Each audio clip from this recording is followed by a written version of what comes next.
right, welcome everyone to the Society of Thoracic Surgeons Congenital Heart Surgery Database User Group call. Today is Tuesday, March the 7th, 2023. So thank you everyone for joining. On the STS side, let's see, we have myself and Carol Crone.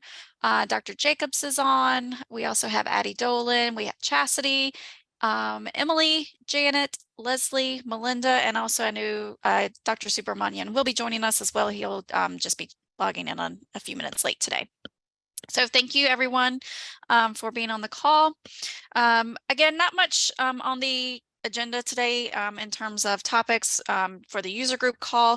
Just have a quick some quick STS updates, and then we'll turn things over to you guys for Q&A. So let's go ahead and hop in. In terms of STS updates, I did cover all this information in the last call. So again, just including it here, I just touch on it super briefly. The new support plan, as you're aware, if you have questions related to your participant report, the IQVIA dashboard, your login, please contact us at stsdb_helpdesk@sts.org. If you have questions regarding your current agreement with STS, if you have contact updates that you need to make, if you have people you need to make active or inactive, if you have questions regarding your contracts or any other general questions regarding the database, please reach out to us at stsdb@sts.org. And as always, your clinical support, your clinical questions, please submit those via the FAQ, the clinical question request form. March training manual is going to be posted by the end of this week. I know Leslie has been, Leslie and Chastity both have been inundated with literally hundreds of questions since our last core group call. So they are focusing on answering questions that are most pertinent towards harvest close. So again, please be patient. They are working through those questions one by one, and it is a huge, there's just a super high volume of questions. So again, that training manual for March will be posted by the end of this week. Also, the 6.23 data collection resources are available out on the STS website. I've had several questions asking if those are final. Yes, those are the final versions. So the annotated data collection form, the data specs, software specs, and that training manual, again, is a work in progress. And that is also a huge undertaking. So that will be coming soon as well. And we will also begin having our additional education prior to our go live for 6.23.2. So those webinars will be coming in the super near future, coming to you very, very soon. And more information on those will be coming from STS as well. We've had several questions regarding the public reporting update. I did include this slide in our last call, but again, wanted to include it here. Again, the current public reporting website does reports fall 21 analysis results. There will be a spring 23 website refresh to include the fall 22 analysis results. I do not have an exact date for that just yet. But again, we will be doing a spring 23 refresh that will include the most recently released fall 22 analysis results. In fall winter of 23, we will have an additional refresh that will include the spring 23 analysis results for this harvest that closes this week. And then in 2024, we will resume our normal schedule with our annual updates with the spring 24 analysis results in 2024. So if you have any questions regarding public reporting, please email us at publicreporting@sts.org, or just reach out to me directly and I can get you in touch with the appropriate team. Spring 23 harvest, as everyone is fully aware, includes the surgery dates of January 1, 2019 through 12/31/2022, and that harvest does close this Friday. Again, it closes this Friday, March the 10th at 11:59 p.m. Eastern Time. Please, please submit your files before 11:58 p.m. Eastern Time. Please submit them before the 10th, if at all possible. So again, please get those files in prior to the deadline. The harvest will close at 11:59 p.m. Eastern Time. The data snapshot for the analysis is taken literally at 12, I don't have an exact time, but literally like 12:05, like the next morning. So the harvest closes at 11:59 p.m. The snapshot's taken immediately thereafter. So please, again, do not wait until 11:58 to submit that file. Get those files in prior, several hours, even days if possible, prior to that March 10th deadline. The last date to opt out is no later than March the 15th. Speaking of harvest close, as you're aware, again, it is quickly approaching. Many of you are aware that I did reach out via email to those participants who are at risk of not meeting those mortality and risk model thresholds. I also sent an itemized list to each participant that provided a list of those records with the missing data. It's super important to note that this at-risk report cannot be rerun. So since I've sent that list out to you, if you've cleaned that up and submitted data to clean up any of those records, we can't rerun this report and get you another approximate percentage. So just know that's just a one-time run, a courtesy that we provide to you, and just another tool that we provide for you to help you get that data cleaned up as quickly and as efficiently as possible. Speaking of the harvest close and cleaning up data, just to reemphasize, all participants should utilize the available harvest report tools. It is highly encourage you, if you have any questions, to review the 8/16 monthly webinar. Chastity did a phenomenal walkthrough on how to best utilize each of those reports. So, and again, those reports are outlined on the, the next slide. We have the data quality report, your harvest summary report, the missing variable report, the primary procedure mismatch report, as well as that mortality eligibility summary report. When you are working on your harvest close, just remember there are some very important resources that are available to you. Within the IQVIA library, we have that analysis report overview that outlines the inclusion and exclusion criteria for the composite, for the mortality thresholds, as well as the risk model thresholds. The analysis report calculation spreadsheet is also available to you within the IQVIA library, and this calculation spreadsheet is divided by tables and also outlines the inclusion-exclusion criteria for each of those tables that were reported out into the IQVIA platform. Appendix C is also available in the library, as well as the STS website. And also on the STS website, you can get those rules to determine your primary diagnosis and primary procedure, as well as a list of the current STS combination codes. Just wanted to provide a quick slide with my contact information. Again, if you're not sure who to contact, just contact me directly and I can put you in touch with appropriate staff. Database operational questions, again, go to stsdb@sts.org. And then tech support, as always, goes to stsdb_helpdesk@sts.org.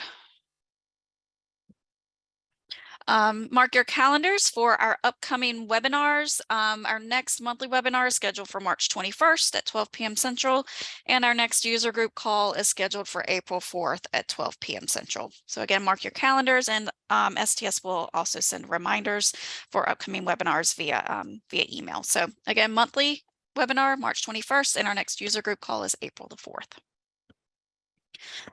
That is all that I have. I don't know if Chastity or Leslie have anything they wanted to add for today, but again, just a quick user group call. And if you have questions related to upcoming harvest close, please use this time now to ask your questions. Please be sure and put those questions into the Q&A and not the chat. And I think we also have the raise hand function enabled as always. So again, just please be sure to submit your questions via the Q&A. But I don't know if Chastity or Leslie or welcome Dr. Subramanian if anyone had anything else they wanted to add. I don't right now. Okay. All right, perfect. All right, well, let's go ahead and tackle some of these questions in the Q&A. Nancy, last call, I asked if the data form can be split for under 18 years and 18 and over. When will that be available? Nancy, I've been talking about this and trying to determine if this is doable. It's going to take a lot of effort, so it's going to take some while, but the biggest issue is here, some of the variables are for both 18 and 18 and over as well, or for both populations. So it's not something that can be created easily, but I am working to see if it can be done. So it's going to take some time and some effort. That form is very, very touchy. So I don't have an exact date on when that will be available, and I don't think a lot of people would be collecting on paper as well. Right, Chas, Leslie? Correct. I think most people do it live and enter it directly into their database. Some sites do create their own forms. So perhaps if you want someone in the OR to fill out just a few fields and not put them into the database live, you can create your own form for data collection. I do think it would be quite extensive and difficult to pull out the older and younger because there are so many shared fields. Yeah. Also, keep in mind that with version 6.23.2, it's programmed in by age and days. So it may look like, right, it's the 18th birthday, but they're one day over that, or it might be the day before their 18th birthday, but they're 6,575 days old. So it is going to be helpful to enter it into your software so that that calculation is done and you only see the applicable fields. But if you do have other people who weigh in on your team, it might be easiest to kind of cut and paste your own forms. Got it. Thank you. I appreciate you guys. Since you guys work with this every day, you have a little bit more guidance than I do. Okay, a question from Kathy. Waiting for an email response regarding my missing this report. Appreciate some assistance, as this will put me over the 2% and looking for some clarity for database discharge for this one patient. Kathy, I see your question in the FAQ mailbox. I can reach out to you directly to make sure that I have all the information. Just based on the information you provided, I think you're going to be fine, but it's really difficult to know all of the details. So I will reach out to you directly. Right, because there are specific rules for completing that database discharge date, right, Yep, Leslie? right. Yep. Right. And it's important to remember in the at-risk letters that were sent, none of those rules are applied when we are creating that report for this Ask at Risk. It's simply looking at the data in the data warehouse, looking for missing data. We're not, IQVIA is not implementing any of the rules or anything that's handled on the analysis side of things. So, but yes, Kathy, Leslie will follow up with you regarding that. Thank you. And also, I think those rules are outlined in the analysis overview as well, I think. Can you please let me know how eligibility inclusion in the harvest is affected by COVID flag of null or yes? Are these cases included in all calculations? Does the surgery date play a role? So loaded question, or lots of answers here. So the prior to surgery dates after January 1 of 2022, if you had a positive COVID test prior to surgery, during the hospitalization of surgery, or within 30 days of discharge from that hospitalization, then you were excluded from all analysis. So all tables, all calculations. But then after January 1 of 2022, you were included regardless of your COVID status, but we are to still collect COVID status for these patients. Correct. And this is Does outlined. that answer? Yeah. Does that answer, Heather? And the dates are in the analysis overview as well. Let me see. Right. So the flag is showing in the MVR, right? It's missing. If the value is null, then it will be reported as missing in the MVR. But that would not impact that record for analysis. Am I saying that right, Carol?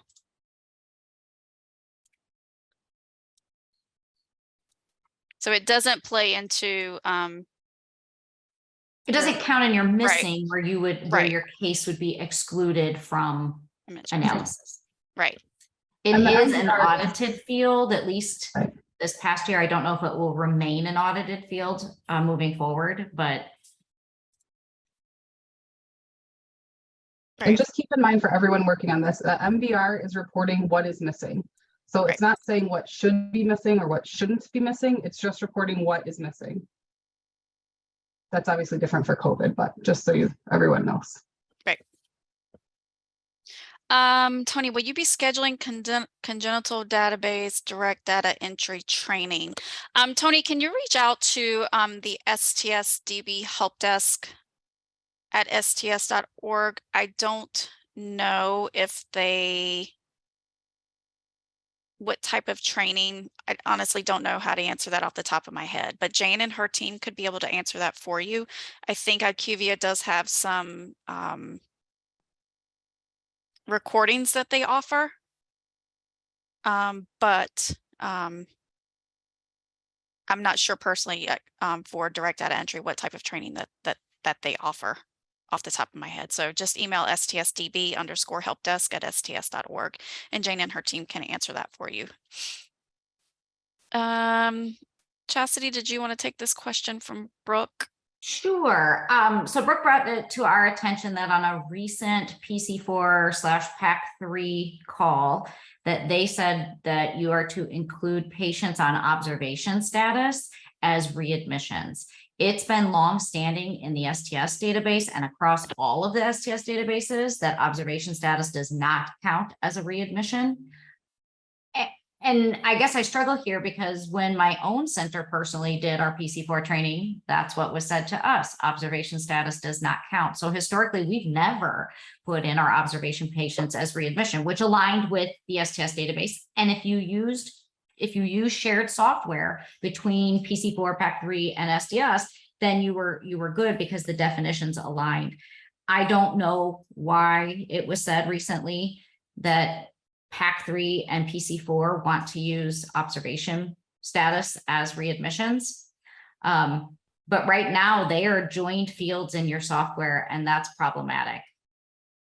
And I mean, I currently don't have a fix for this for you. I think that this will have to go back to, we've had a longstanding definition in the database. And so if they built their database using our shared field, then I feel like they changed their definition. If they want to capture it a different way, then they need to do something with their version, but I don't actually know what the right answer is here. Sorry to give my thoughts on the fly. Thank you. Thanks, Chastity. Our next question from Ruthie. If someone submitted this is an excellent point, Ruthie. Thank you for bringing this up. If someone submitted their 4-year data to IQVIA after March 1st, is there a possibility that their data has not been reviewed for possible exclusion based on 2% missingness?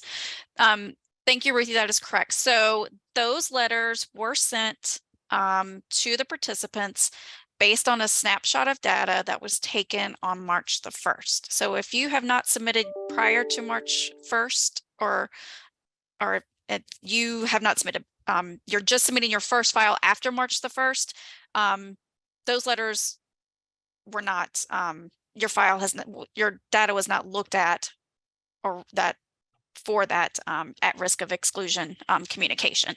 So yes, you're correct. So if you've submitted after March 1st for the very first time, your site's file was not included, your data was not included for that at risk exclusion communication.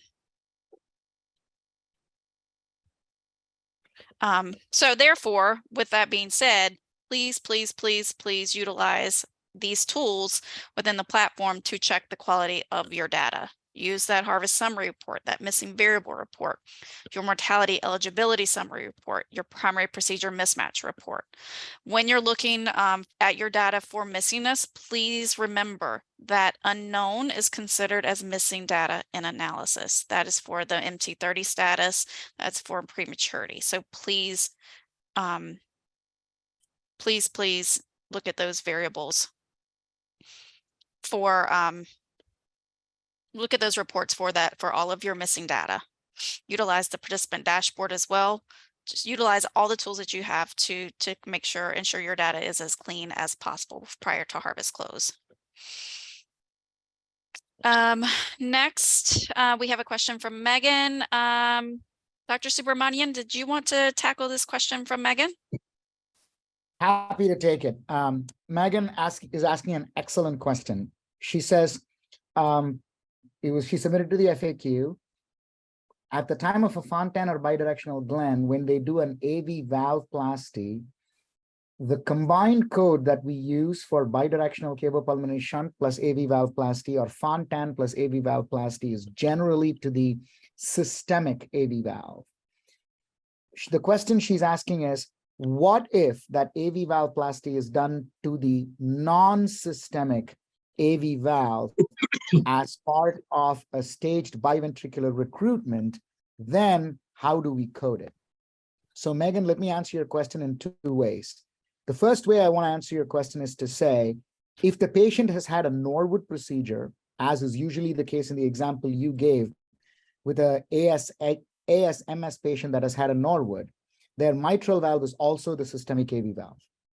Both AV valves are essentially connected to the systemic circulation. So by definition, even when the surgeon goes and does a repair of the mitral valve, they are technically repairing the systemic AV valve. So that's just a technical difference that I want to point out. Therefore, given that that's the technical difference, I agree that you should code it as a Glenn plus AV valveplasty. I think that's how it correctly should be coded, because it is a bidirectional Glenn. It is an AV valveplasty that is done at that time. They do combine together to become a bidirectional Glenn AV valveplasty. Now, I'm hoping that in the future, we'll be able to parse out mitral versus tricuspid valveplasties. I know it's going to be difficult. I know it's going to be difficult because sometimes even surgeons dictate HLHS systemic AV valveplasty to what was the AV valve that's guarding the right ventricle as tricuspid valve repair. I know they dictate that, and therefore some data managers have coded it as tricuspid valve repair in the past. I recognize that that is a limitation in the way the data were entered, but regardless, the idea of combining the bidirectional cavopulmonary shunt and atrioventricular valvuloplasty is actually valid even in the circumstance you're giving, where the mitral valve is the valve that's undergoing AV valveplasty. So I think you're getting correct advice to code as a combination procedure. Take the benefit of the additional stat mortality, because that will become your primary procedure, because bidirectional cavopulmonary shunt has PSF associated with it. So short answer, you are correct. The system is correct. And obviously Ram Imani, who does a lot of these, is correct. So hope that answered your question. Thank you, Dr. Subramanian. Oh, Megan says thank you. All right. Okay. I'm not seeing any additional questions come in. Dr. Subramanian, Dr. Jacobs, any of the panelists have anything they would like to add prior, before we close today's call? I just want to be respectful of everyone's time.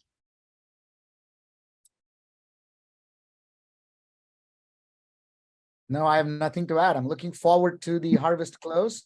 And I want to thank all the data managers for working as hard as they are to make sure the data are accurate. Our database is better because of all of your efforts. So thank you. Yes. Thank you, Dr. Subramanian. All right, I just put the public reporting update slide back up really quickly if anybody wanted to take a screenshot. Also, just a reminder, this call and recording will be posted, as well as the slides, on the STS website within a few days. So if you missed anything or would like to take some screenshots or want a copy of this slide deck, that will be available out on the STS website. All right. With that being said, I don't see any additional questions come in. I know everyone is super busy prepping for harvest close, so I want to be extremely respectful of your time. Please reach out with any questions. Please know that we are working, Chastity, Leslie, myself, Carol, we're working through questions as quickly as we can. There is just a very high volume of them. So we appreciate your patience and your kindness. All right. With that being said, again, thank you, Dr. Subramanian, Dr. Jacobs, for joining the calls today, and to my panelists, Janet, Melinda, Carol, Emily, Chastity, Leslie, Addie. Thank you all. I appreciate you very much. I guess we'll see you next month. Thank you, everyone. I appreciate you. I hope you guys have a great day.